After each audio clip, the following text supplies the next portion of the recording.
Saudara-saudariku yang terkasih dalam Kristus, selamat bertemu kembali dalam kutipan Injil dan renungan harian pada hari ini. Salam sejahtera buat saudara-saudari semua dimanapun Anda berada.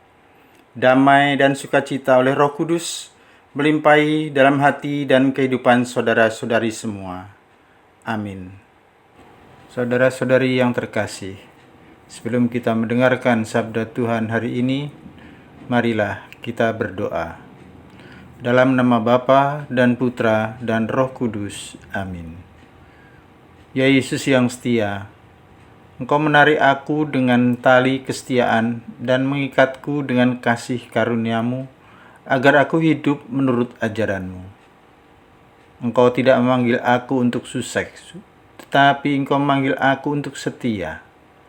Setia dengan pilihan hidupku saat ini. Semoga aku selalu mau belajar untuk menjadi murid yang taat pada kehendak Sang Guru, agar aku tak kehilangan sedikit pun upah mahkota keabadian yang telah Engkau sediakan bagiku, kini dan sepanjang segala masa. Amin. Bacaan pertama dikutip dari surat Rasul Paulus kepada jemaat di Kolose, bab 2 ayat 6 sampai ayat 15. Saudara-saudara, kalian telah menerima Kristus Yesus Tuhan kita. Karena itu, hendaklah kalian tetap hidup bersatu dengan Dia. Hendaklah kalian berakar dalam Dia dan dibangun di atas Dia. Hendaklah kalian bertambah teguh dalam iman yang telah diajarkan kepada kalian. Hendaklah hatimu melimpah dengan syukur. Hati-hatilah, jangan sampai ada orang yang menawan kalian dengan filsafat kosong dan palsu, menurut ajaran turun-temurun dan roh-roh dunia, tetapi tidak menurut Kristus. Sebab seluruh kepenuhan Allah secara jasmaniah diam dalam Kristus, dan dalam Dia kalian pun memperoleh kepenuhan. Dialah kepala semua pemerintah dan memperoleh penguasa. Dalam Dialah kalian telah disunat, bukan dengan sunat yang telah dilakukan oleh manusia, tetapi dengan sunat Kristus yang wujudnya adalah penanggalan tubuh yang berdosa. Sebab kalian telah dikuburkan bersama Kristus dalam pembaptisan dan dibangkitkan bersama Dia oleh kepercayaanmu akan karya kuasa Allah yang telah membangkitkan Kristus dari orang mati. Dahulu kalian mati karena pelanggaranmu dan karena tak bersunat secara lahiriah. Tetapi kini Allah menghidupkan kalian bersama Kristus sesudah Ia mengampuni segala pelanggaran kita. Surat utang yang telah oleh ketentuan hukum mendakwa dan mengancam kita telah dihapuskannya dan ditiadakannya dengan memakukannya pada kayu salib. Kristus telah melucuti pemerintah dan penguasa-penguasa dan menjadikan mereka tontonan umum dalam pawai kemenangannya. Demikianlah sabda Tuhan. Syukur kepada Allah. Mazmur tanggapan. Tuhan itu baik kepada semua orang. Refrain, Tuhan itu baik kepada semua orang. Aku hendak mengagungkan Dikau, ya Allah, ya Rajaku.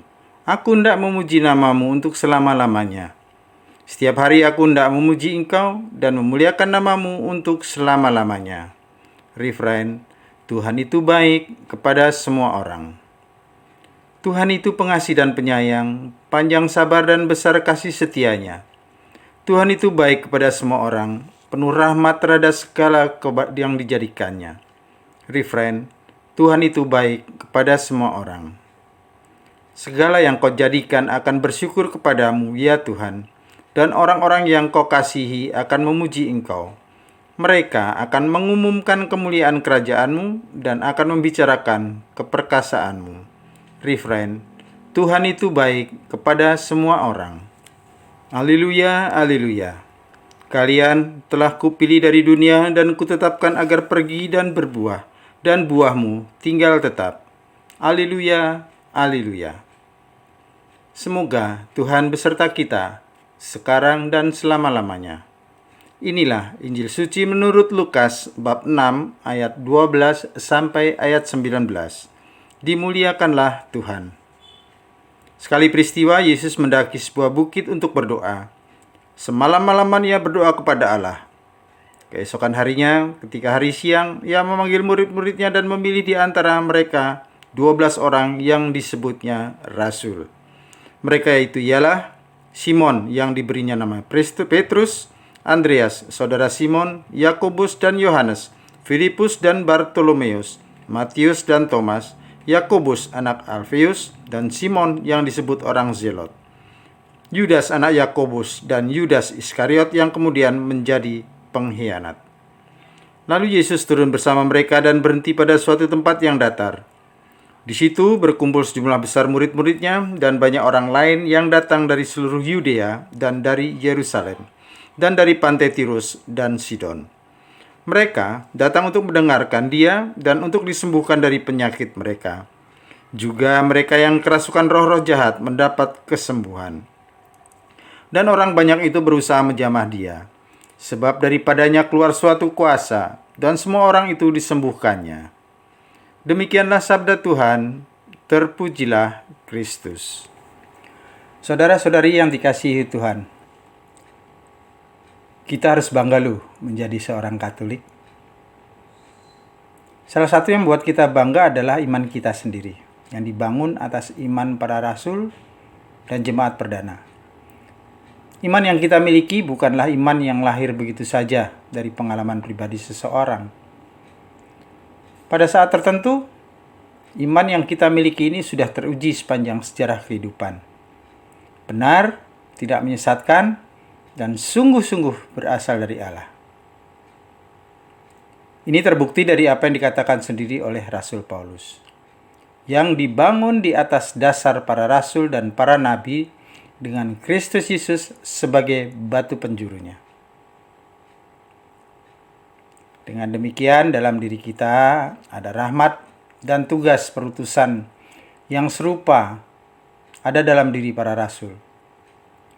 Tubuh kita ini dibangun menjadi tempat kediaman Allah di dalam roh dan mendapat tugas untuk membangun tubuh Kristus bersama sesama.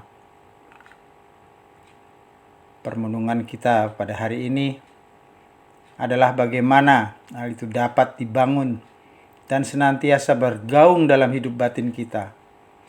Kita harus meneladani apa yang dilakukan oleh para murid.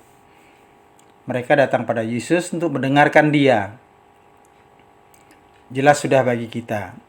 Kita hanya mampu menjaga rahmat dan tugas perutusan kita kalau kita setia mendengarkan Dia. Tetap semangat, selamat berkarya, sehat dan bahagia selalu. Berkah dalam Tuhan memberkati. Amin. Kemuliaan kepada Bapa dan Putra dan Roh Kudus, seperti pada permulaan, sekarang, selalu, dan sepanjang segala abad. Amin. Dalam nama Bapa dan Putra dan Roh Kudus. Amin.